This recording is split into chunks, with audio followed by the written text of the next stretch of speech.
Assalamualaikum warahmatullahi wabarakatuh. Perkenalkan, nama saya Rahini Rakirani dengan NIM 24208025.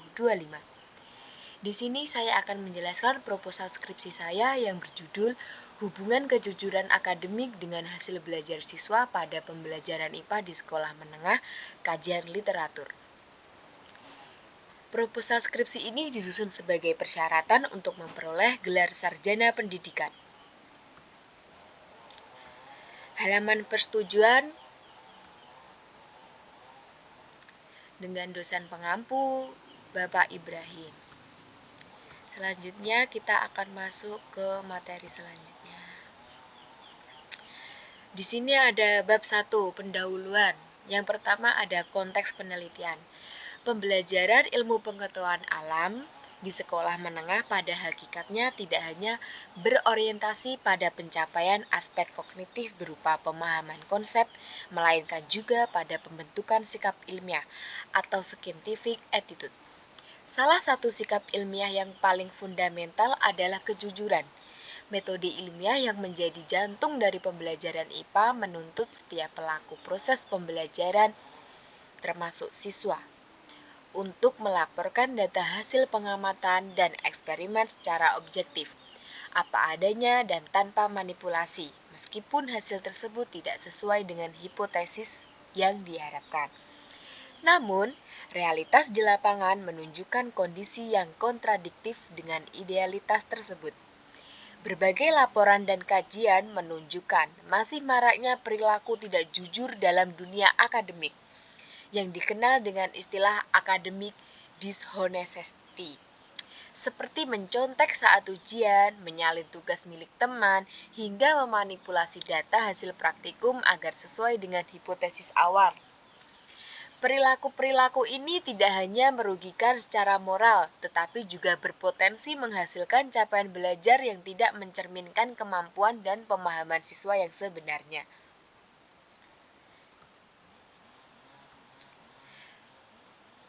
Salah satu konteks pembelajaran IPA yang sangat relevan dikaji kaitannya dengan kejujuran adalah kegiatan praktikum dan pengerjaan tugas atau evaluasi. Pada kegiatan praktikum, siswa dihadapkan pada pilihan untuk melaporkan data sesuai pengamatan nyata atau memanipulasinya agar terlihat sesuai teori. Demikian pula dalam pengerjaan tugas dan ujian, siswa dihadapkan pada pilihan untuk mengerjakan secara mandiri atau melakukan kecurangan. Bagaimana kedua pilihan ini berhubungan dengan hasil belajar siswa merupakan pertanyaan penting untuk dijawab. Selanjutnya, beberapa penelitian terlebih dahulu telah mengkaji hubungan antara karakter dan integritas akademik dengan prestasi belajar siswa secara umum.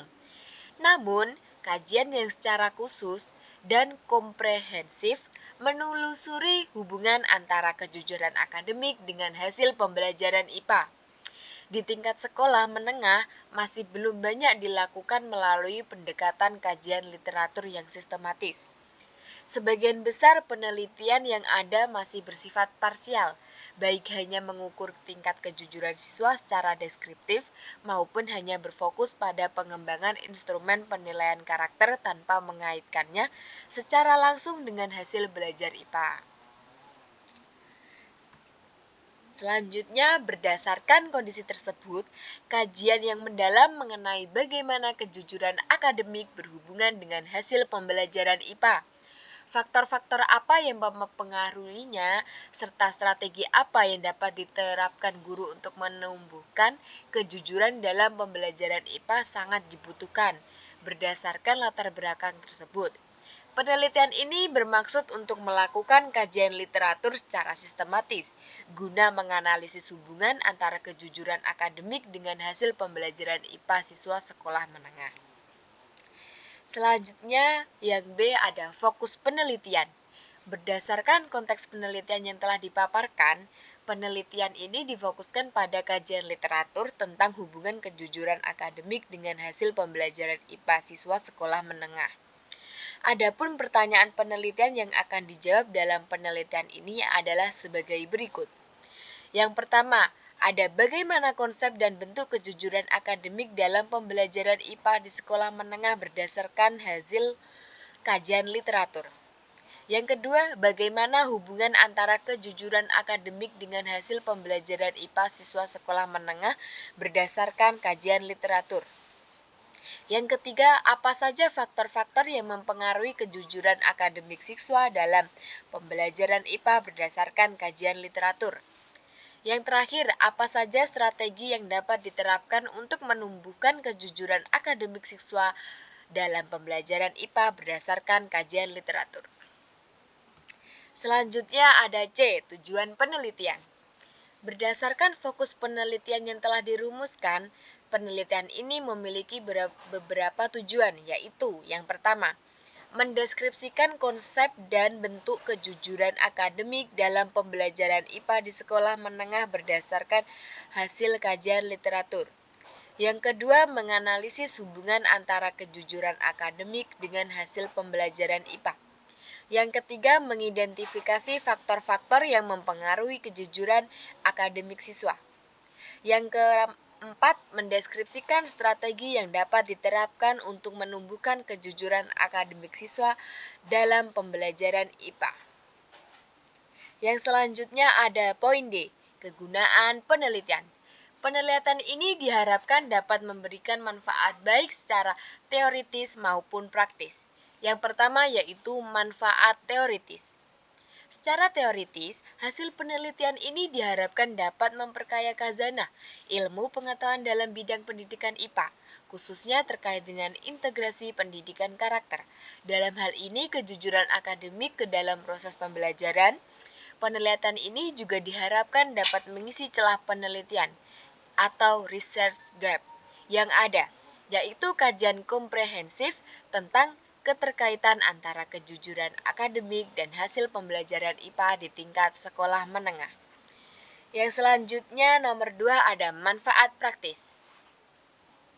Poin A, bagi guru. Hasil penelitian ini dapat dijadikan referensi dalam merancang strategi pembelajaran dan penilaian IPA yang dapat menumbuhkan dan menguatkan kejujuran akademik siswa. Poin B, bagi siswa. Secara tidak langsung, penelitian ini diharapkan dapat mendorong terciptanya kesadaran siswa tentang pentingnya kejujuran akademik dan dampaknya terhadap kualitas hasil belajar. Poin C, bagi sekolah dan institusi pendidikan. Hasil penelitian ini dapat menjadikan bahan pertimbangan dalam pengambilan kebijakan terkait penguatan pendidikan karakter yang terintegrasi dengan kurikulum IPA. Poin D, bagi peneliti lain, hasil penelitian ini dapat menjadi referensi dan titik tolak bagi penelitian-penelitian selanjutnya yang berkaitan dengan kejujuran akademik dan pembelajaran IPA. Yang selanjutnya E, penelitian terdahulu. Untuk menunjukkan keaslian dan posisi penelitian ini, di antara penelitian-penelitian yang telah ada berikut dipaparkan beberapa penelitian terdahulu yang relevan. Yang pertama, penelitian yang dilakukan oleh Nur Hadi 2003 berjudul Kejujuran sebagai Nilai Dasar Pendidikan Karakter di Sekolah Menengah yang dipublikasikan dalam Jurnal Pendidikan dan Kebudayaan.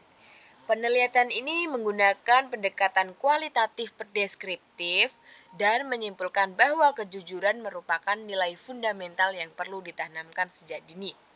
Melalui pembiasaan dalam proses pembelajaran, relevansinya dengan penelitian ini adalah pada pembahasan konsep kejujuran sebagai nilai pendidikan karakter. Yang kedua, penelitian oleh Suryadi berjudul Pengaruh Lingkungan Sekolah Terhadap Pembentukan Karakter Jujur Siswa SMP. Dalam jurnal ilmu pendidikan, penelitian ini menggunakan metode survei dan menemukan bahwa lingkungan sekolah yang kondusif dan konsisten dalam menegakkan aturan integritas berpengaruh signifikan terhadap pembentukan karakter jujur siswa. Yang ketiga, penelitian oleh Wahyuni berjudul Sikap Ilmiah Siswa dalam Pembelajaran IPA dan Pengaruhnya Terhadap Prestasi Belajar. Dalam pendidikan IPA, penelitian ini menemukan bahwa sikap ilmiah yang salah satunya mencakup kejujuran dalam pelaporan data berpengaruh positif terhadap prestasi belajar IPA. Yang keempat, penelitian oleh Prayitno dan Manulang berjudul Pendidikan Karakter dalam Kurikulum Berbasis Kompetensi yang diterbitkan oleh Departemen Pendidikan Nasional. Penelitian ini membahas integrasi nilai-nilai karakter termasuk kejujuran ke dalam kurikulum secara umum. Yang kelima, penelitian oleh Arifin berjudul Korelasi antara karakter siswa dan hasil belajar kognitif pada mata pelajaran sains. Dalam jurnal penelitian pendidikan, penelitian ini menggunakan pendekatan korelasional dan menemukan korelasi positif antara karakter siswa, termasuk kejujuran dengan hasil belajar kognitif pada mata pelajaran sains. Yang keenam, penelitian oleh Mulyasa berjudul Implementasi Kurikulum Berbasis Kompetensi, Kendala dan Harapan yang diterbitkan oleh Rosda Karya. Penelitian ini mengkaji berbagai persoalan dalam implementasi kurikulum, termasuk rendahnya internalisasi nilai-nilai karakter pada proses pembelajaran. Yang ketujuh, penelitian oleh Budiman Syah berjudul Penguatan Pendidikan Karakter dan Posisi Kurikulum di Indonesia dalam jurnal Pendidikan Karakter. Berdasarkan pemetaan penelitian terdahulu di atas, dapat disimpulkan bahwa penelitian yang secara khusus menganalisis hubungan antara kejujuran akademik dengan hasil pembelajaran IPA, beserta faktor-faktor yang mempengaruhi dan strategi penumbuhannya. Melalui kajian literatur yang komprehensif belum banyak dilakukan. Oleh karena itu, penelitian ini memiliki orisinalitas dan kontribusi yang jelas dalam melengkapi khazanah penelitian yang ada. Yang selanjutnya bab 2 yaitu kajian teori. Yang pertama ada hakikat pembelajaran IPA dan sikap ilmiah. Ilmu pengetahuan alam IPA merupakan ilmu yang mempelajari fenomena-fenomena alam secara sistematis melalui proses ilmiah yang menghasilkan produk berupa fakta, konsep, prinsip hukum, dan teori. Dalam IPA dipandang tidak hanya sebagai kumpulan pengetahuan atau a body of knowledge, tetapi juga sebagai proses atau a way of investigating dan sikap atau a way of thinking. Ketiga dimensi ini saling berkaitan dan tidak dapat dipisahkan dalam pembelajaran IPA yang bermakna.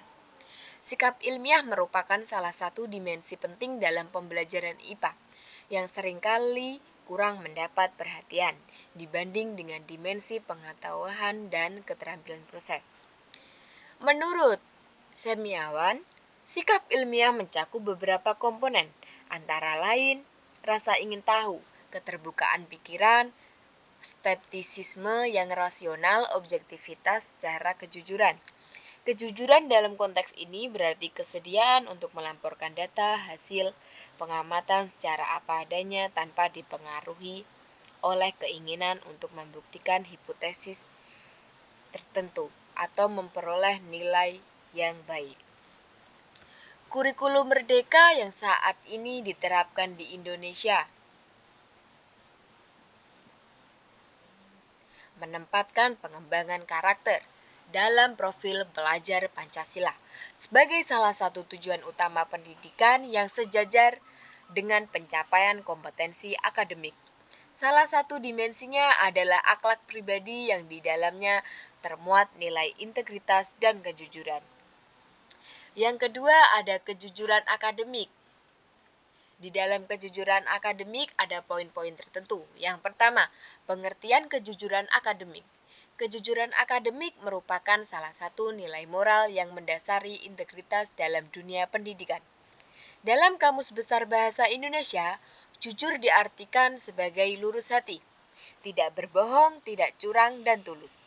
Mendefinisikan kejujuran sebagai kesesuaian antara apa yang dinyatakan dengan kenyataan yang ada, baik dalam perkataan, perbuatan, maupun sikap. Likona menjelaskan bahwa kejujuran merupakan salah satu pilar utama karakter yang baik, yang mencakup 3 dimensi utama, yaitu Yang pertama, memiliki pengetahuan moral yang baik. Yang kedua, memiliki perasaan atau emosi yang baik terhadap nilai-nilai moral. Yang ketiga, melakukan perbuatan yang baik sesuai dengan moral tersebut. Dalam konteks akademik, kejujuran berarti siswa mampu bersikap jujur dalam aspek proses pembelajaran. Poin kedua, bentuk-bentuk ketidakjujuran akademik. Mengidentifikasi beberapa bentuk ketidakjujuran akademik yang umum terjadi sekolah, antara lain, yang pertama, mencontek pada saat ujian atau ulangan. Yang kedua, plagiarisme, yaitu menyalin atau mengambil karya orang lain dan mengakuinya sebagai karya sendiri. Yang ketiga, fabrikasi data, yaitu memanipulasi atau mengarang hasil pengamatan atau eksperimen. Dan yang keempat, kolusi yang tidak sah dalam mengerjakan tugas yang seharusnya dikerjakan secara individu. Dalam konteks pembelajaran IPA, fabrikasi dan merupakan bentuk ketidakjujuran yang paling khas dan merusak. Poin ketiga, dimensi kejujuran akademik dalam pembelajaran IPA. Berdasarkan sintesis dari berbagai literatur, dimensi kejujuran akademik dalam pembelajaran IPA dapat dijabarkan menjadi 3, yaitu yang pertama kejujuran dalam evaluasi, berkaitan dengan perilaku siswa dapat pada saat mengerjakan ujian dan tugas secara mandiri. Yang kedua, kejujuran dalam pelaporan ilmiah, berkaitan dengan akurasi dan objektivitas dalam hasil pengamatan atau eksperimen. Dan yang ketiga, kejujuran intelektual, yaitu kemampuan dan kesediaan siswa untuk mengakui keterbatasan pemahamannya sendiri. Oke, selanjutnya kita masuk ke poin C.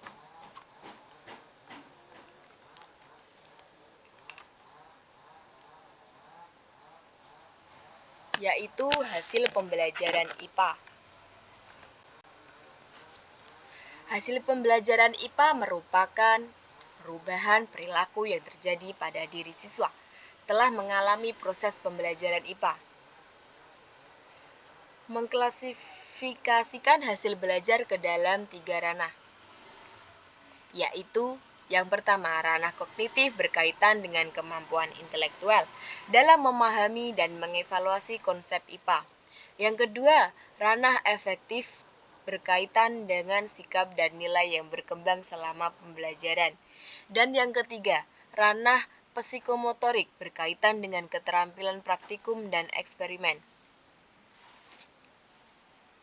Yang selanjutnya poin D, keterkaitan kejujuran akademik dengan hasil pembelajaran IPA. Hubungan antara kejujuran akademik dengan hasil pembelajaran IPA dapat dijelaskan melalui beberapa perspektif teoritis. Pertama, dari perspektif motivasional. Siswa yang jujur cenderung memiliki orientasi tujuan belajar yang bersifat mastery goal, yaitu belajar untuk benar-benar memahami materi. Siswa dengan orientasi mastery goal cenderung lebih termotivasi untuk menguasai materi secara mendalam, sehingga menghasilkan prestasi yang lebih optimal. Yang selanjutnya, yang kedua, dari perspektif proses belajar. Siswa yang jujur dalam pembelajaran IPA, terutama dalam kegiatan praktikum, akan benar-benar mengamati, mencatat, dan menganalisis data sesuai dengan kenyataan. Yang ketiga, dari perspektif penilaian diri. Siswa yang jujur memiliki kemampuan yang lebih baik dalam mengevaluasi pemahaman mereka sendiri. Yang keempat, nilai yang diperoleh melalui kecurangan bersifat semu atau artifisial, menegaskan bahwa dalam jangka panjang, ketidakjujuran akademik akan berdampak negatif pada penguasaan kompetensi siswa secara menyeluruh, karena fondasi pemahaman konsep yang dibutuhkan untuk materi lanjutan tidak terbangun dengan baik. Yang selanjutnya, poin E, faktor-faktor yang mempengaruhi kejujuran akademik siswa. Tingkat kejujuran akademik siswa dipengaruhi oleh berbagai faktor. Membeda-bedakan faktor tersebut menjadi faktor internal dan faktor eksternal. Faktor eksternal meliputi yang pertama, orientasi tujuan belajar siswa. Yang kedua, efikasi diri di mana siswa yang kurang percaya diri terhadap kemampuan cenderung lebih rentan melakukan kecurangan. Dan yang ketiga, pemahaman moral siswa tentang konsekuensi dari perilaku tidak jujur. Yang selanjutnya ada faktor eksternal, meliputi yang pertama, tekanan akademik dari orang tua, sekolah, atau lingkungan sosial. Yang kedua, sistem dan desain penilaian yang diterapkan guru. Yang ketiga, budaya integritas akademik di sekolah. Dan yang keempat, keteladanan dari guru dan teman sebaya. Selanjutnya, poin F yaitu strategi penumbuhan kejujuran akademik dalam pembelajaran IPA. Berdasarkan kajian literatur, terdapat beberapa strategi untuk menumbuhkan kejujuran akademik dalam pembelajaran IPA. Pertama, penerapan penilaian otentik yang menggeser fokus dari sekedar hasil akhir menjadi proses belajar secara menyeluruh. Menyatakan bahwa penilaian berbasis portofolio dan jurnal kegiatan terbukti mendorong siswa untuk lebih jujur dalam mendokumentasikan proses belajarnya. Yang kedua, pembiasaan pelaporan data ilmiah secara terbuka, termasuk memberikan apresiasi terhadap siswa yang melaporkan data anomali atau hasil yang tidak sesuai dengan hipotesis, sebagai bagian dari proses belajar yang wajar dalam metode ilmiah. Yang ketiga, penguatan pemahaman tentang hakikat IPA dan metode ilmiah sejak dini, menegaskan bahwa pemahaman yang mendalam tentang nilai dan proses dalam sains akan mendorong siswa untuk secara alami menghargai kejujuran sebagai prinsip utama dalam pembelajaran IPA. Yang keempat, penegakan kode etik akademik secara konsisten dan adil oleh sekolah, disertai pendekatan restoratif terhadap siswa yang melakukan pelanggaran. Merekomendasikan bahwa pembiasaan nilai karakter harus dilakukan secara konsisten melalui seluruh komponen sekolah. Yang selanjutnya di bab 3 ada metode penelitian. Yang pertama, pendekatan dan jenis penelitian.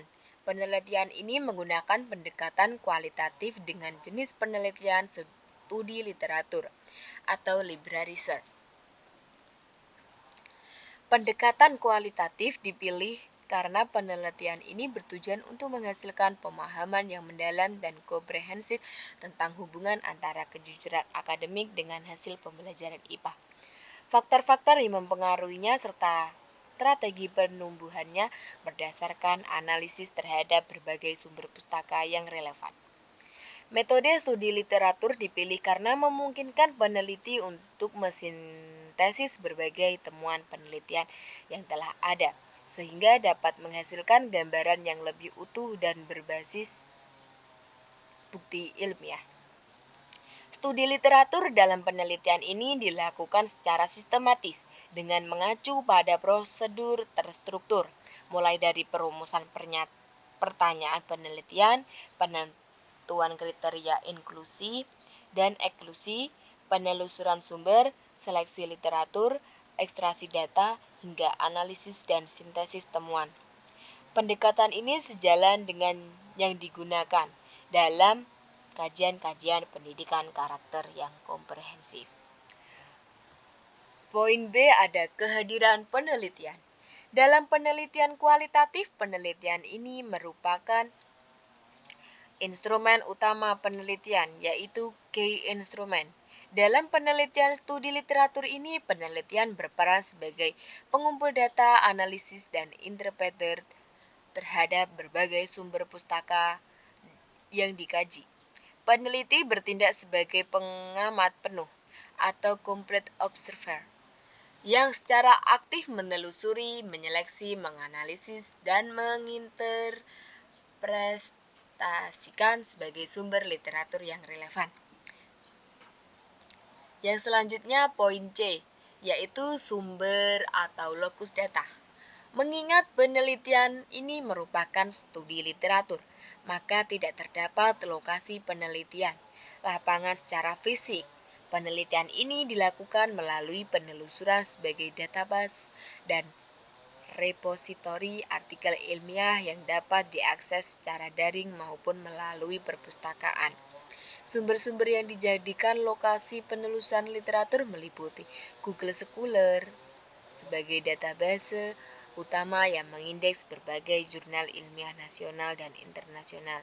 Sinta sebagai database jurnal ilmiah nasional terindeks Kementerian Pendidikan, Kebudayaan, Riset, dan Teknologi Republik Indonesia. Repositori institusi berbagai perguruan tinggi negeri dan swasta yang dapat diakses secara terbuka. Yang selanjutnya, Perpustakaan Universitas Islam Negeri Syahwasil Kediri dan koleksi referensi cetak yang relevan. Poin selanjutnya ada sumber data. Sumber data dalam penelitian studi literatur ini adalah berbagai publikasi ilmiah yang relevan dengan topik penelitian. Jenis data yang dikumpulkan adalah data sekunder, yaitu data yang berasal dari dokumen atau sumber tertulis yang telah ada sebelumnya. Sumber data dalam penelitian ini meliputi yang pertama, kriteria inklusi. Literatur yang dijadikan sumber data harus memenuhi kriteria inklusi berikut ini. Yang pertama, artikel jurnal ilmiah yang telah melalui proses review sejawat, baik jurnal nasional terindeks Sinta maupun jurnal internasional bereputasi. Yang kedua, literatur yang diterbitkan dalam rentang tahun 2000 hingga 2006 untuk memastikan relevansi dan cakupan historis yang memadai. Yang ketiga, literatur yang secara substantif membahas kejujuran akademik, integritas akademik. Yang keempat, buku-buku referensi yang membahas teori pendidikan karakter, kejujuran, dan pembelajaran IPA yang relevan. Poin kedua, kriteria eksklusi. Literatur yang tidak diikutsertakan dalam penelitian ini adalah yang pertama, artikel yang tidak melalui proses peer review seperti artikel blog, berita, atau opini tanpa dasar ilmiah. Yang kedua, literatur yang hanya membahas kejujuran dari perspektif non-pendidikan, misalnya hukum atau etika bisnis, tanpa kaitan dengan pembelajaran. Yang ketiga, literatur yang tidak relevan dengan topik penelitian, meskipun menggunakan kata kunci yang sama. Poin E, prosedur pengumpulan data. Pengumpulan data dalam penelitian studi literatur ini dilakukan melalui tahapan-tahapan sebagai berikut. Yang pertama, penentuan kata kunci. Penelusuran literatur dilakukan menggunakan kata kunci yang relevan dalam bahasa Indonesia maupun bahasa Inggris. Kata kunci dalam bahasa Indonesia digunakan antara lain kejujuran akademik, integritas akademik, siswa, sikap ilmiah, hasil belajar IPA, dan lain sebagainya. Yang kedua, penelusuran dan pengumpulan literatur. Penelusuran dilakukan pada berbagai database yang telah disebutkan menggunakan kata kunci yang telah ditentukan. Hasil penelusuran dikumpulkan dan dikelola menggunakan aplikasi manajemen referensi untuk memudahkan proses seleksi dan analisis. Poin ketiga, seleksi dan penyaringan literatur. Literatur yang terkumpul disaring berdasarkan kriteria inklusi dan eksklusi yang telah ditetapkan. Proses seleksi dilakukan dalam 2 tahap. Pertama, seleksi berdasarkan judul dan abstrak. Kedua, seleksi berdasarkan pembacaan teks lengkap. Literatur yang lolos kedua tahap seleksi ini kemudian dimasukkan ke dalam korpus data penelitian. Yang keempat, ada ekstraksi data. Data dari setiap literatur yang terpilih diekstraksi secara sistematis menggunakan formulir ekstraksi data yang telah dirancang sebelumnya. Data yang diekstraksi meliputi nama, penulis, dan tahun terbit, judul dan sumber publikasi, tujuan dan metodologi penelitian, variabel yang diteliti, hasil dan temuan utama, serta kesimpulan peneliti. Yang kelima, ada analisis dan sintesis data. Data yang telah diekstraksi dianalisis menggunakan teknik analisis tematik atau thematic analysis, yaitu dengan mengidentifikasi pola, kategori, dan tema yang muncul secara berulang. Dari berbagai literatur yang dikaji, tema-tema teridentifikasi, kemudian disintesis untuk menjawab masing-masing pertanyaan penelitian, yaitu konsep kejujuran akademik, hubungannya dengan hasil pembelajaran IPA, faktor-faktor yang mempengaruhi serta strategi penumbuhannya. Ini daftar referensi yang saya cari dari Oke, itu dia penjelasan dari saya dari bab 1 sampai bab 3. Mohon maaf bila ada salah kata dari saya, mohon dimaafkan. Saya akhiri penjelasan proposal skripsi saya. Terima kasih. Wassalamualaikum warahmatullahi wabarakatuh.